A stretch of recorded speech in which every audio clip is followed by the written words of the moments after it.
감사합니다. 방금 읽어주신 말씀을 통하여서 제대로 믿고 삽시다라는 제목으로 여러분과 함께 귀한 시간 갖도록 하겠습니다. 일반적으로 신앙인들이라 하면 믿음을 갖고 있는 영혼이고 믿는 영혼입니다. 무엇을 믿느냐? 바로 예수 그리스도가 십자가를 통하여서 우리의 모든 죄를 해결하시고 또한 그가 부활하신 이후에 성령께서 우리와 함께 하심을 믿는 영혼들이 신앙인입니다. 그래서 특별히 신앙인들은 그냥 믿지 않고 잘 믿어야 하는데요.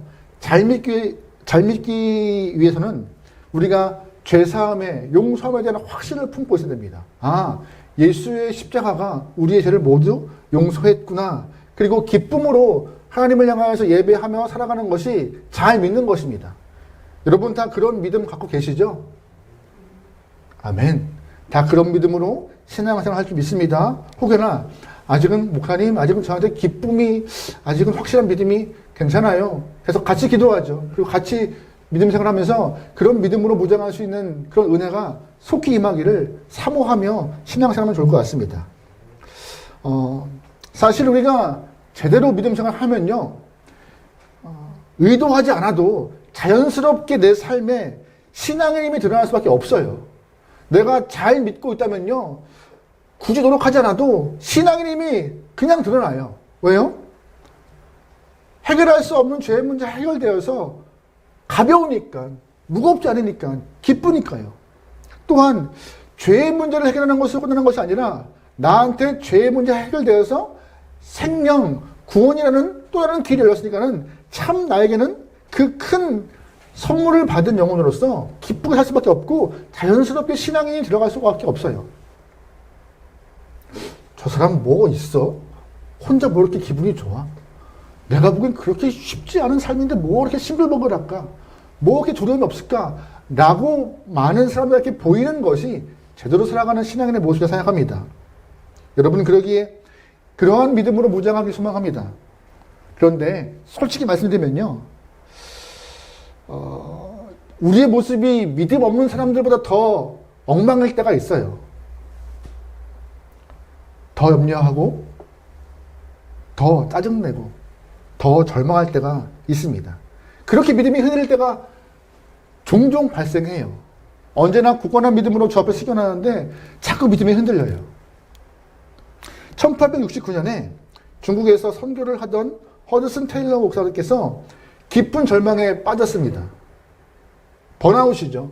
몸도 마음도 지쳐서 힘들어하고 있을 때 자신의 사역과 삶에서 하나님을 기쁘게 하지 못하고 있다는 그런 자책감으로 굉장히 어려워하고 있을 때에 너무 예민해서 선교지에서 화도 잘 내고 또한 중국인들에게 막 거친 말로 막 얘기도 하고 오히려 선교사로서 못된 모습을 좀 보이고 있는 상황이었던 것이에요. 너무 예민해서. 근데 그럴 때 동료 선교사였던 메카시 선교사가 그 허드슨 테일러 목사님에게 편지 썼는데 편지 안에 이런 내용이 있다고 합니다. 어떻게 믿음을 강하게 할 수 있는가? 그것은 믿음을 구하려고 애쓰는 것이 아니라 신실하신 하나님께 의지하는 것이다라고. 의지하는 것. 그때 이 허드슨 테일러 목사님께서 무릎을 딱 치며 은혜를 받았다고 합니다. 그동안 선교지에 와서 어떻게 하면 믿는 자의 모습을 잘 보일까 애쓰고 고민하고 노력했는데 그 노력보다 오히려 그냥 본인이 신실하게 신앙인으로서 예수와 함께 살고 있다는 것을 보여주면 되는데 하나님이면 충분하다는 것을 내가 보여주면 되는데 자꾸 무엇인가 하려 해서 믿음을 강하게 만들어 했구나 라고 하는 깨달음을 얻었다고 해요. 오직 예수 한 분이면 충분한데 여러분 삶에 예수님 한 분이면 충분하십니까? 충분하시라고 충분해야 합니다. 자꾸 부족함을 느끼니까 어딘가 다른 것에 기웃거리고 자꾸 다른 거 보려 하고요. 저와 여러분 삶에 예수님 한 분이면 충분하다는 마음을 갖기 소망하는데요. 사실 하나님께서 이스라엘 영혼들에게 율법을 준 것도 하나님 한 분이면 충분해 라는 것을 알려주고 싶어서 율법 주신 거예요. 다른 거 바라보지 마. 하나님은 충분해. 그래서 내 말만 들어 라고 해서 율법 주신 것인데 안타깝게도 솔직히 이스라엘 영혼들에게 이 율법과 제사가 그들의 마음을 더 어렵게 했어요. 왜? 주 앞에 나가는 것을 잘 못 나가게 했어요. 온전하게. 율법의 문제가 아니라 자신들의 삶이 더 형식적이고 하나님의 마음보다 그 행위에 집중되어서 이거 하면 벌받아, 하면 복받아 라고 하는 그런 얄팍한 신앙에 묻혀서 더 율법과 제사를 엉망으로 만들었습니다. 오늘 본문 10장 말씀에 1절에 이런 표현이 있어요. 같이 읽어볼게요. 시작. 율법은 장차 올 좋은 일의 그림자일 뿐이요 참 형상이 아니므로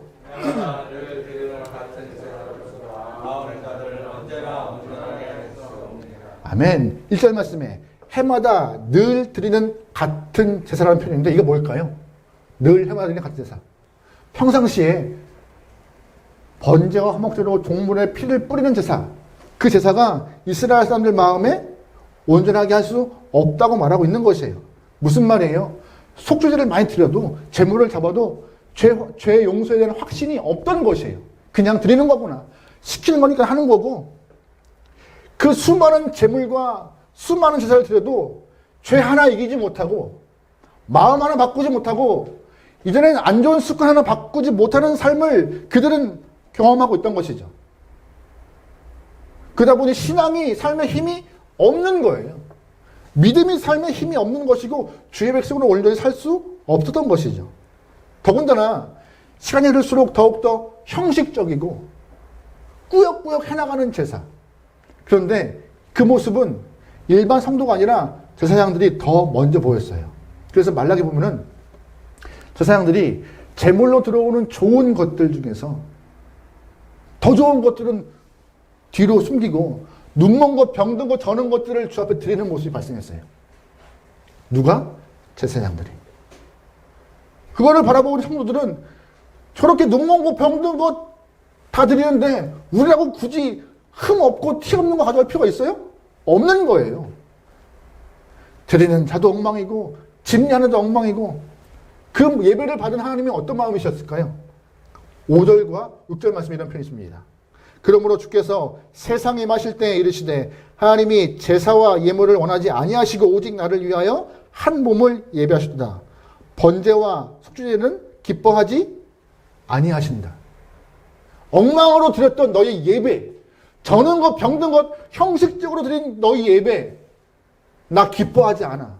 왜? 그 제물과 제사와 피 흘림을 통하여서 죄 용서함의 확실함을 갖고 구원받아 주의 백성 하나 되는데 그냥 그렇게 살아가는 신앙인의 모습 나 니네 예배 안 기뻐해 라고 하시는 말씀이죠.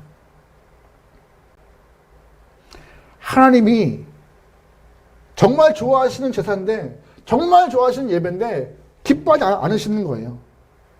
율법적인 제사, 행동, 형식적 예배 이것 가지고는 주 앞에 나갈 수 없음을 우리는 잘 기억하셔야 합니다. 그렇기 때문에 하나님은 이 구약에서 율법과 제사로 죄의 용서함을 느끼지 못하고 구원의 은혜를 경험하지 못하는 영혼들에게 그 첫 번째 언약을 다 폐기하시고 다른 새로운 언약을 허락하셨어요. 새로운 언약. 그게 뭔지 아세요? 예수 그리스도. 율법과 제사로 용서함을 못 느끼고 기쁨 못 누리니까 안 되겠다. 확실한 증거, 확실한 징표 줘야겠다. 그게 누구라고요? 예수 그리스도라고요. 예수 그리스도의 피 흘림, 십자가의 피 흘림 한 번으로 모든 죄가 단번에 용서되었고 그 예수를 통하여 나아가 올 수 있는 길을 하나님이 열어주신 거예요. 그 은혜가 모든 영혼에게 열린 겁니다. 10절 말씀 다 같이 읽어볼게요. 10절입니다. 시작. 오직 그리스도는 죄를 위하여 한 영원한 제사를 드리. 아멘. 그리스도가 죄를 위하여서 한 번에 영원한 제사를 드리셨다는 거예요. 다시금 제물들이 피 흘리고 또 피 흘리고 또 피 흘려야 할 일이 필요 없다. 예수의 피를 한 번이면 하나님은 더 이상 동물의 희생을 막으시고 또한 형식적이고 몸에 밴 그냥 그렇게 일부 그냥 들어버리는 예배 기뻐하지 않으시니 확실한 제사, 확실한 예배를 드리는 통로 예수님을 허락하신 것이죠. 예수를 힘입어서 우리에게 죄 용서함과 예수를 힘입어서 우리에게 하나님 백성으로 살 수 있는 길을 여신 것입니다. 이게 히브리서 8장과 9장과 10장의 전반부 이야기예요. 이 얘기가 좀 어렵지만 여러분 이거 잘 기억하셔야 합니다. 우리에게는 다른 거 없어요. 오직 예수 한 분이 되는 거예요. 오직 예수 한 분. 예수 때문에 우리가 재물을 잡지 않아도 되고, 예수 한 분 때문에 우리가 죄 용서함을 경험하여서 온전한 주의 백성으로 살 수 있는 그 은혜예요. 여러분, 그 확신과 믿음 갖고 계신가요? 그 믿음과 확신을 꼭 마음에 품어야 우리가 영생 생명을 얻어요. 근데 오늘 본문에 보면은요, 하나님께서 예수 그리스도를 통하여서 구원 얻은 영혼들에게 기막힌 약속하세요. 이런 약속이 없어요. 10절 말씀 읽어볼게요. 10절 말씀입니다. 같이 읽어요. 시작. 주께서 이르시되 그날 후로는 그들과 맺은 언약이 이것이라 하시고 내 법을 그들의 마음에 두고 그들의 생각에. 아멘. 그날 후가 뭘까요? 그날 후. 감사해요. 십자가 사건 후로부터 십자가 사건 후로부터 이제 새로운 언약을 맺은 것이래요. 새로운 언약이요? 근데 그 언약을 잊지 않게 하기 위하여서, 내가 예수님을 통하여서 새로운 언약을 주신 그 은혜를 잊지 않기 위하여서 마음과 생각에 기록하셨대요. 잊지 말라고. 동물을 잡아서 내가 용서받는구나, 피 흘림을 통하여서 내 죄가 용서받는 거가 아니라 예수 십자가 이후에 내 생각과 마음에 깊이 믿음의 흔적을 남기셨대요. 누구로 인하여서? 감사한 것은 성령을 통하여서요. 내가 기억해야지가 아니라 성령 하나님께서 우리 마음 가운데 하나님의 새로운 법을 만들어, 그 법이 뭐예요? 예수님을 통한 완전한 죄사함, 예수님을 통한 믿음의 구원, 그것을 내 마음에 심어주셔서 잊지 않고 자꾸 상기시키며 믿음 안에서 살아갈 수 있는 길을 여신 것이죠. 요한복음 7장 말씀에 이런 표현이 있어요. 내가 아버지께 구하겠으니 그가 또 다른 보혜사를 너에게 주사 영원토록 너희와 함께 있게 하리니. 아멘. 예수님이 부활하신 이후에 우리에는 예수님이 없어졌어, 돌아가시고 끝인 해가 아니라 성령 하나님의 오심으로 이 안에 새로운 법, 하나님이 만들어 오신 새로운 법, 예수 때문에 용서받고 구원받은 새로운 법을 계속 상기하며 감사하며 기억하며 살아갈 수 있는 그 길을 여시는 것이죠. 항상 함께 하시는 성령 하나님 때문에. 여러분, 그러기에 여러분과 제가 믿음 안에서 건강한 모습으로 살기 위해서는요, 우리가 믿음의 흔적을 품고 잊지 않고 확신하며 살아가기 위해서는 성령 하나님과 동행하심이 꼭 필요합니다. 성령 하나님과의 교제가 필요하신 것이고, 말씀을 읽어도 말씀을 들어도 그냥 그런가 보다가 아니라 깨달음과 기억함을 위해서는 성령 하나님과의 교제가 필요해요. 하나님, 나에게 깨달음과 암과 기억할 수 있는 은혜 달라고. 17세기 후반에 살았던 헨리 스쿠걸 목사님은 인간의 영혼 속에 있는 하나님의 생명이라는 책을 쓰셨는데요. 그 책에 그런 대목이 있어요. 기독교란 인간의 영혼에 하나님의 생명이 들어오는 것이다. 기독교란 인간의 영혼에 하나님의 생명이 들어오는 것이다. 기독교를 하나님의 생명을 받은 것이라고 말할 수 있는 이유는 하나님의 생명을 받은 이후에 내 안에 내적인 능력이 발생되기 때문이다. 단순히 그리스도인들은 선하고 단정하고 도덕적인 영혼들이 아니라 하나님의 생명 때문에 힘과 권능과 능력의 영혼으로 바뀌는 것이더라고. 신앙에는요, 그냥 내가 교회 와서 예수님 믿어 하면서 숨만 쉬는 영혼이 아니라 내 안에 하나님의 생명을 품고 살아서 하늘의 권능을 품은 영혼이에요. 우리가 그렇게 특별한 존재라는 것이에요. 구원의 확신을 가진 자가 하나님 때문에, 예수 때문에 용서함 받고 죄의 자연을 경험하여서 우리 안에 능력과 권능의 삶을 경험하는 특권을 가진 영혼이 성도로 말하는 것이에요. 여러분과 제가 그런 영혼이에요. 그냥 그렇게 떠밀려서 하루하루 숨만 쉬는 깔딱깔딱하는 영혼들이 아니라, 여러분 힘의 영혼이십니까? 권능의 영혼이심을 믿고 하나님 나에게 힘 달라고, 구원의 능력을 경험할 수 있는 그런 귀한 생명의 영혼이 되게 해달라고 기도하십시오. 그런데 감사한 것은 오늘 이 권능을 경험한 자가 이렇게 표현해요. 오늘 본문 19절 20절 말씀이에요. 같이 읽어요. 시작. 그러므로 형제들아 우리가 예수의 피를 힘입어 성소에 들어갈 담력을 얻었나니 그 길은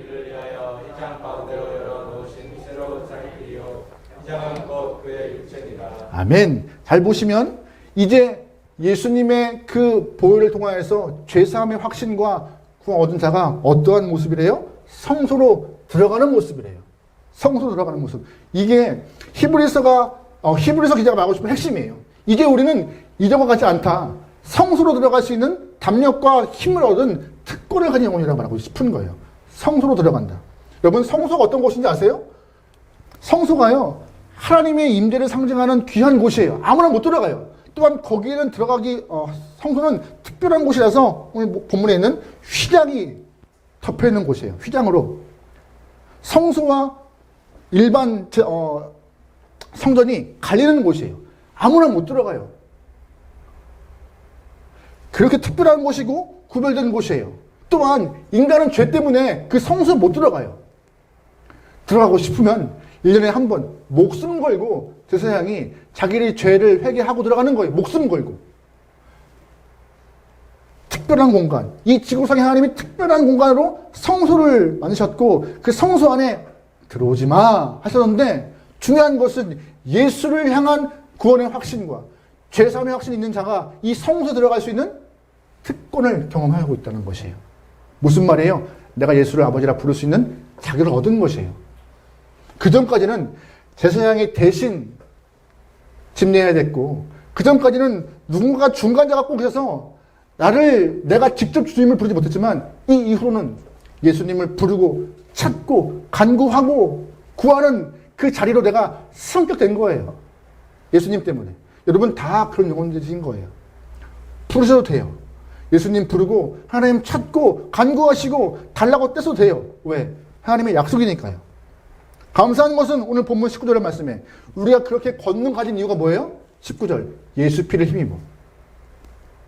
여러분이 예배를 1년 동안 잘 드려서 여러분이 오후 예배를 드려서 여러분이 수예배를 드려서 여러분이 교회 안에서 밥 먹고 같이 교제해서가 아니라 누구 때문에? 예수 피를 힘입어. 예수 피를 힘입어. 예수 피를 힘입어 권능자가 되는 것이고 권능의 영혼 돼서 하나님을 아버지라 부르는 것이고 예수를 내가 구원자로 고백하는 것입니다. 내가 하는 건 아무것도 없어요. 예수 피를 힘입어. 그래서 예수님 돌아가실 때에 그 거룩한 곳이라고 구별됐던 성소가 찢어져가지고 다 누구나 들어갈 수 있게 된 것이죠. 다 누구나 구별 없이. 다 누구나. 여러분 혹시 여러분이 기도하고 싶은 것 저한테 하나님 이름 부르기 죄송스러워서 무서워서 저한테 기도해 주세요라고 기도 제목 드리시는 분 계세요?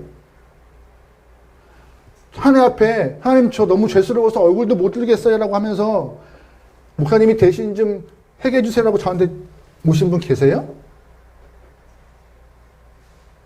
왜 안 오세요? 저를 무시하시는 것입니까? 오실 필요가 없어요. 왜? 여러분이 부르시면 돼요. 여러분이 찾으시면 돼요. 왜? 휘장이 찢어서 직접 하나님께 갈 수 있는 길이었으니까. 그런데 아직도 천주교는 그게 안 되는 거예요. 중간자가 있는 거예요. 누가? 네, 중간자가. 죄를 져도 부르지 못하고 죄스러워서 신부님, 제가요 이러한 일을 신부님 이런 이미 휘장은 찢어져가지고 성소로 들어갈 담력을 경험한 영혼들인데 왜 주저하고 있어요? 여러분 그래서 부르십시오. 찾으십시오. 간구하십시오. 생명 얻은 자의 특권인 것입니다. 그게 약속이세요. 두 번째 언약이요. 두 번째 언약이요. 그렇다면 오늘 본문에서 내 안에 하나님의 생명을 경험하고 있는 자, 예수의 죄사함을 확신하는 자, 이 사람이 어떻게 그 은혜를 잃어버리지 않고 누릴 수 있을까? 오늘 본문은 그 얘기를 하고 싶은 거예요. 세 가지 말하고 있는데 첫 번째 무엇이냐? 하나님께 나아감이 필요한 거예요. 나아감이. 어떻게 해요? 참 마음과 순전한 믿음으로 계속 주 앞에 나아가라라고.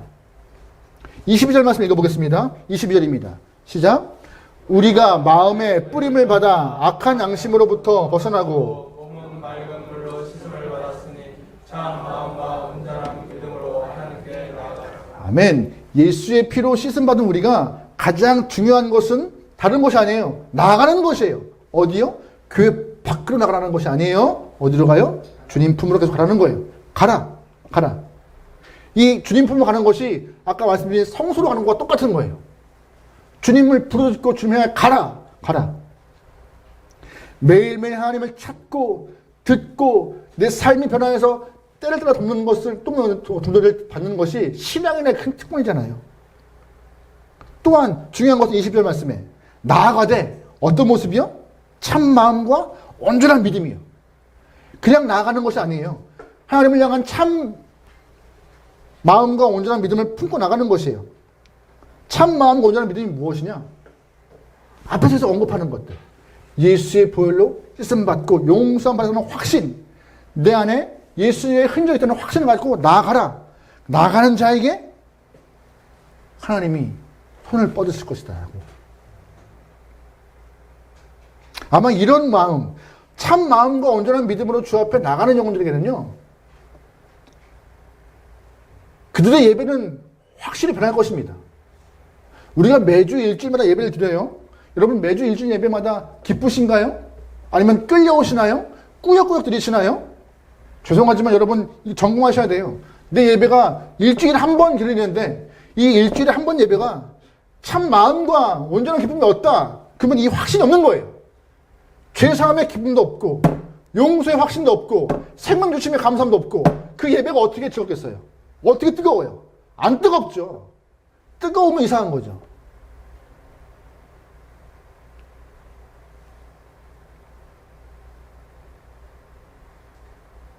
사실 오늘날 많은 그리스도인들이 기쁨으로 예배를 드리지 않는 것 같아요. 또한 감격으로 살지 못하는 것 같아요. 그냥 이렇게 왜 너무나 많은 일들이 세상에 벌어지고 있어요. 빼앗기고 우리 시선을 앗아가는 것들이 너무 많아요. 하지만 기쁨 잃어버린 채 의무적으로 매주일 참석하여서 예배를 드린 영혼들이 많아진다 할지라도 우리는 그 안에 속하지 않길 소망합니다. 우리는 달라야 하는 것이에요. 예수의 생명을 경험한 자, 성소로 들어갈 담력을 경험한 자, 주 앞에 나갈 수 있는 귀한 영혼. 여러분 혹시 죄사함의 용서에 대한 확신이 흐릿하시거나 희미해지십니까? 여러분 어떻게 하나님 내가 또 주 앞에 나와서 죄를 고백하고 용서해달라고 염치 없게 아니요. 여러분 그런 마음 싹 걷어가십시오. 걷어가세요. 22절 말씀에 우리가 마음의 뿌림을 받아 악한 양심으로부터 벗어나고 악한 양심이요. 자꾸 다른 마음이 생기는 수밖에 없어요. 내 마음에. 어떻게 내가 또 주 앞에 용서하려고 이렇게 염치 없게 아니요. 염치 없어도 돼요. 왜? 우리는 자녀이니까. 하나님 나왔어요. 하나님 저 왔어요 라고 염치 없는 모습 신앙생활 괜찮아요. 이미 주님은 죄사함 허락하셨고 생명 허락하였으니 주님의 이름 부르면 돼요. 비록 매번 넘어지고 상처받고 실수하고 유혹당하고 죄 범하고 실망하고 좌절하지만 그럼에도 날마다 예수 때문에 힘을 얻고 회복되고 죄사함의 확신을 잃어버리지 않는 여러분들이면 좋겠습니다. 두 번째, 내 가슴에 하나님의 생명을 품은 자가 그 생명을 잃어버리지 않고 살기 위해서 중요한 것은 바로 굳게 붙잡는 거예요. 굳게 붙잡아요. 뭘 붙잡아요? 믿음의 도리요. 믿음의 도리의 소망을 굳게 잡아야 합니다. 2, 3절 말씀 읽어보겠습니다. 시작. 또 약속하신 이는 미쁘시니 우리가 믿는 도리의 소망을 움직이지 말며 굳게 잡고 뭘 굳게 잡아요? 믿는 도리의 소망을 굳게 잡아야 한대요. 주 앞에 나간 이후에 그냥 나가는 것이 아니라 뭘 잡아야 되는 것이에요? 믿는 도리의 소망. 믿는 도리의 소망이 뭐예요? 반복되는 이야기예요. 예수님의 십자가를 통하여 죄 용서에 대한 확신을 붙잡고 허락하신 생명 붙잡고 살아가라. 붙잡고 주님께 나아가되 의심 없이 나가지 말고 나아가되 굳건한 소망 붙잡고 나아가라. 여러분, 무엇이 우리의 소망을 흔들어요? 악한 마귀가 우리의 소망 흔들어요. 주님께 온전히 못 가게 하도록 우리를 흔들어요. 악한 마귀만 흔들어요? 아니죠. 세상의 온갖 어려움들이 우리를 주 앞에 못 가도록 흔들어요. 오랜 질병, 삶의 문제, 또한 기도에 응답되지 않은 상황들, 또한 주변 사람들의 말을 통하여서 소망을 잃어버리고 가는 것도 주저하고 붙잡지도 않으려 해요. 그 모든 것들을 다 물리치고 우리는 주님을 붙잡아야 돼요. 그런 말들, 상황들 거기 넘어가시면 안 돼요. 왜? 방금 읽었던 말씀. 하나님은 어떤 분이세요? 미쁘시다. 미쁘시기 때문에. 미쁘시기 때문에. 질문 드리죠. 미쁜 게 뭐예요? 이런 말 참 안 써요. 우리가 살면서. 미쁘다. 미쁘다가 이쁜 게 아니에요. 아, 이쁘다 이게 아니에요. 미쁘다라는 것은 신뢰할 만하다. 믿음직스럽다. 하나님은 신뢰할 만하다라는 거예요. 하나님 행하신 그 모든 일, 모든 말 공수표 아니다. 그래서 그 소망, 십자가의 소망, 은혜 굳건히 믿고 나가는 것이 힘나라고. 다른 거 품지 마. 다른 거 바라보지 마. 라고. 여러분, 이 하나님의 미쁘심을 통하여서 우리는 참 힘을 내는 것입니다. 혹시 지금도 라디오를 들으시는 분 계세요? 라디오. 저는 가끔씩 들으는 것 같아요. 근데 지금은 참 좋아요. 라디오를 딱 틀면은 주파수가 드르륵 맞춰가지고 이렇게 한 번에 딱 나오잖아요. 혹시 옛날 저 중학교 때 한참 별밤 들을 때에 별이 빛나는 밤에 들을 때 주파수를 이렇게 돌려서 맞췄어야 돼요. 돌려서 이렇게. 그리고 안테나를 쭉 뽑아야 돼요. 쭉. 아, 저만 그랬나요? 제가 군에 있을 때 라디오를 듣고 싶어서, 근데 군은 그게 잘 안 돼요. 근데 한번 이렇게 또 영상을 또 찍히네 이런 거. 그 무전기 안테나를 쭉 뽑아서 들은 적이 있어요. 이렇게 높이. 그러면 전파가 딱 잡히거든요. 근데 안 잡히면은 막 잡음이 다 섞여. 막 지직 해요. 막 중간에 말 다 섞이고. 근데 우리가 사는 삶이 그런 것 같아요. 이 땅에 살 때 안테나를 높이 들지 않으면요, 온갖 잡음과 이상한 말이 다 들려요. 거기에 아유 안 되나 보다. 아니요. 안테나 높이 뽑아서 움직이면요 잡힙니다. 방송은. 신앙이 그런 거예요. 신앙이. 주를 향하여서 소망 품고 딱 나아갈 때, 안테나를 곧게 세울 때, 우리 시선과 마음을 딱 드릴 때 그 음성의 은혜가, 감격이 생기는 건데 안테나를 안 뽑아요. 뽑더라도 움직이지 않아요. 어디서 잘 나오나 찾질 않아요. 그냥 안 나오나 보다. 오늘은 쉬는 날. 아니요. 안테나 길게 뽑으시고 찾으셔야 되고 방송을 들으셔야 됩니다. 하나님이 선포하시는 그 은혜의 방송을 들으셔야 하는 것이에요. 그래야 우리의 소망을 흔들리지 않고 잘 갖고 살 수 있는 것이죠. 세 번째, 하나님의 생명을 가진 자, 어떠한 삶을 통하여서 그 생명을 유지할 수 있느냐? 바로 서로 돌아보아 사랑과 선행으로 격려하는 것입니다. 뭐 하는 거예요? 격려하는 거예요. 이 8절 말씀 읽어볼게요. 시작. 서로 돌아보아 사랑과 선행을 격려하며. 아멘. 22절 말씀 잘 보세요. 22절 말씀 보면 22절 말씀 온전한 믿음으로 나아가고, 23절 믿음의 도리에 소망을 붙잡고 살아가야 하며. 오늘 방금 읽은 말씀 사랑과 선행을 격려하기를 권면하고 있어요. 잘 보시면 믿음과 사랑과 소망이 이렇게 쭉 연결되는 거 보이세요? 아, 멋지죠. 성도들은 주님을 향한 믿음과 소망과 사랑으로 무장하여 이 땅을 살아가야 될 모습이라고 오늘 본문은 한 번 더 말해요.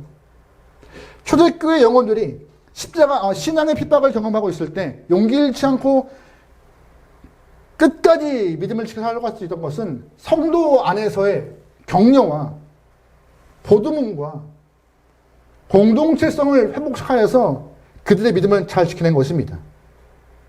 사실 예수님이요, 굉장한 격려하시는 분이었어요. 12명의 제자를 딱 부르셨는데 그 12명의 면면을 보면은 참 제자로서 부르기에 참 거시기한 사람들이었어요. 여러분, 교회 안에 저희 교회도 빨리 부교육자를 오면 좋겠어요. 부교육자가.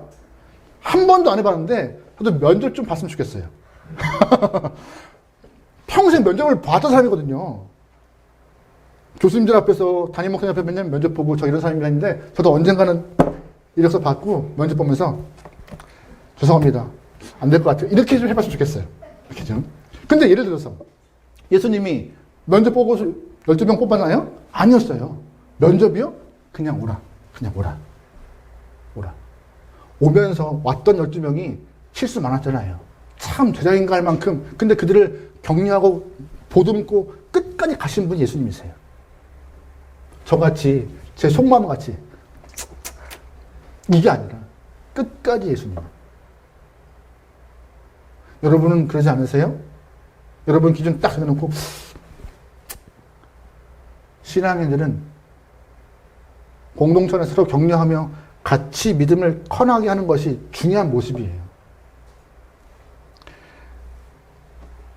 그런데 중요한 것은 이 예수님을 닮아서 또 한 영혼이 발생해요. 신학에서. 하나님의 큰 은혜를 경험한 사도 바울이요. 이 바울도 신약에서 많은 글을 써왔지만 이가 처음부터 큰 영혼 된 건 아니에요.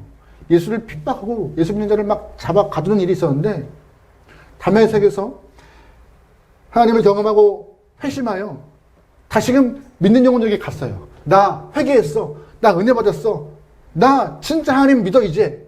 근데 바울을 누가 믿나요? 그동안 자기를 괴롭혔고 감옥을 보낸 영혼이고 스데반을 죽이는데 맨 앞장선 영혼인데 누가 바울을 좋아하겠어요?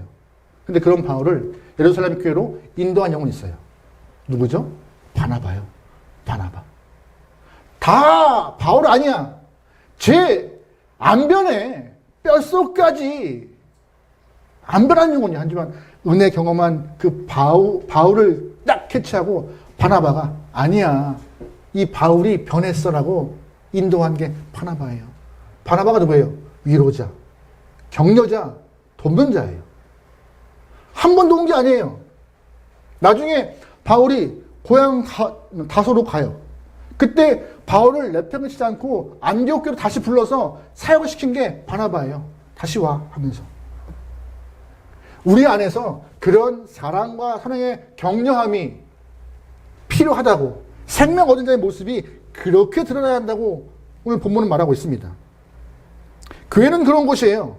온갖 죄와 싸우고 그 영혼들이 상처 입고 온 영혼들을 보듬고 이해하며 애썼어. 같이 중보하자라고 토닥거리는 게 교회인 것이에요.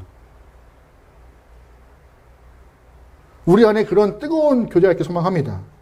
그런데 25절 말씀. 이런 모습이 또 발생했대요. 25절. 같이 읽어요. 시작. 모이기를 패하는 어떠한 사람들의 습관과 같이 하지 말고 오직 권하여. 그 당시에도 모이기를 패하는 영혼도 있었다고 말하고 있는 것이에요. 그 당시에도. 굳이 뭐 교회 갈 필요 있어? 하나님은 함께 모여서 공동체 안에서 서로 보듬고 헌행하고 격려하는데 굳이 뭘 모여? 굳이 모여. 히브리서가 쓰일 당시에도. 근데 이 모습은 지금 우리의 모습 아닌가요? 모이기를 패하는 자. 지금도 그러잖아요. 바쁜데 뭘 가. 다음에 가지 뭐. 교통 혼잡한데 뭘 지금 늦었어. 다음에 가. 라디오 틀면은 더 큰 교회 예배 나오고 TV 틀면은 유명 목사님 나오고 인터넷만 틀어도 다양한 예배가 천지에 깔렸는데 굳이 뭐 가. 그냥 오늘은 쉬어. 여러분 꼭 교회 갈 필요 없나요? 목사이기 때문에 아니라가 아니라 오늘 본 말씀을 기준으로 교회 공동체는 함께 모여 격려하는 공동체임을 꼭 기억하셔야 합니다. 교회 또한 기독교 신앙은 혼자 고립된 게 아니에요. 모여서 믿음과 소망과 사랑을 더 키워가는 공동체인 것입니다. 2010년 벌써 12년 전 이야기예요. 2010년 통계청 발표에 의하면 1인 가구가 그 당시에 전체 인구의 24%였대요. 2010년에 그러면 4집 중에 한 집이 혼자 사는 가구였죠. 근데 2010년에 예상하기를 2015년에는 28%가 2035년에는 34%가 혼자 사는 1인 가구일 거라고 전망했습니다. 3가구 중에 1명이 혼자 사는 가구. 요즘에 그래서 개인적인 성향이 좀 강하잖아요. 혼밥, 혼술, 혼자 여행하는 것 참 좋죠. 좋죠. 그런데 그 모습을 즐겨하는 게 하나님이 원하시는 모습일까요? 아니라는 거예요. 혼자 도 닦고 신앙생활하는 것이 기독교가 원하는 신앙생활 아닙니다. 묵상하는 거 필요하죠. 기도하는 거 필요하죠. 하지만 교회는 하나님 원하시는 신앙은 공동체성을 잃어버리지 않는 거예요. 공동체 안에서 서로가 선행을, 격려를 보듬는 일. 이것이 주의 사랑을 품은 자, 생명 품은 자, 예수님의 죄의 용서의 확신을 경험한 자가 가져야 될 삶의 모습이라고 말하고 있어요. 여러분, 그러기에 예수의 피 흘리심으로 죄 씻음의 확신을 좀 갖기 소망하십니다. 또한 부활하신 주님 때문에 나에게 새 생명이 있음을 믿기 소망합니다. 또한 참 마음과 온전한 믿음으로 항상 주 앞에 나아가야 하며 우리가 고백하는 그 소망을 품고 살아가야 함을, 그래서 그 삶의 모습이 서로 돌아보고 사랑과 선행으로 격려할 수 있는 우리 함께하는 게 모든 영혼들이 소망합니다. 다른 것 아니에요. 신앙은요, 신앙은 함께 끝까지 가는 모습, 주님과도 함께하고 같은 공동체에서도 함께하는 것. 여러분, 그 모습 잊지 않고 언제나 건강한 모습으로 신앙생활 하시길. 그래서 마지막 날 주님께 칭찬받는 모든 영혼 되기를 주님으로 축원합니다. 아멘.